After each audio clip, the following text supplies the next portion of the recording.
Hi, I'm Ravina. Welcome to Spices and Aromas. It's the jackfruit season and I'm going to prepare a unique dish today. It's called the traditional jackfruit stuffed Bakri, a monsoon special from Tamil Nadu.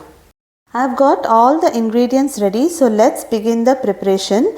First, we'll grind all our ingredients into a smooth batter. Here I had already soaked 1.5 cup of parboiled or idli rice and then I have drained the water. Next, I will add 2 tablespoons of fresh coconut. It gives a soft texture to the bhakri. Next, I'll add 2.5 to 3 cups of chopped ripe jackfruit pieces. If the jackfruit pieces are slightly bigger in size, just see that you chop them into small bits so that grinding becomes easy. Add in salt to taste. Now the batter is ready. Now let's add a little bit of cardamom for that extra flavor. Now let me prepare the sweet coconut filling or the stuffing that we are going to add into the bakri. First add 1.5 cups of jaggery into a vessel. Pour in about half cup of water and let the jaggery melt. Next add about 2 cups of grated coconut and let it mix well until it gets completely dry and slightly sticky. You can prepare the jaggery coconut filling as per your taste. In case you want it less sweet, then you can add more coconut. So this way you can do it as per your taste. In case you don't want to cook the jaggery coconut filling, then you can just mix it without cooking and also add it to the bakri. So it's completely your choice. Here I have my banana leaves cleaned and slightly burnt over the flame. We do this to soften the leaves. It helps in easy folding and prevents from breaking. Now spread the batter on the banana leaves. Keep a bowl of water handy and wet your fingers. It makes easy to spread the batter.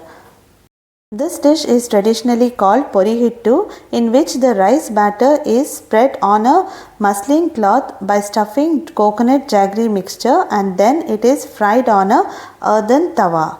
So here the twist is I am adding jaggery to it.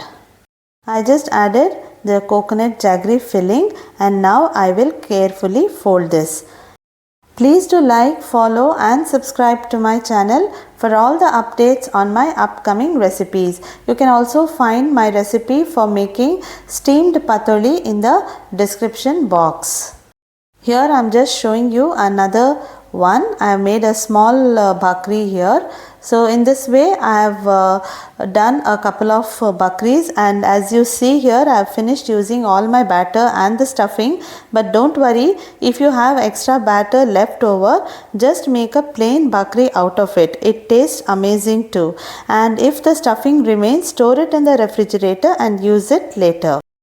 Transfer these stuffed parcels onto a heated tawa, fry it on one side and then turn it over.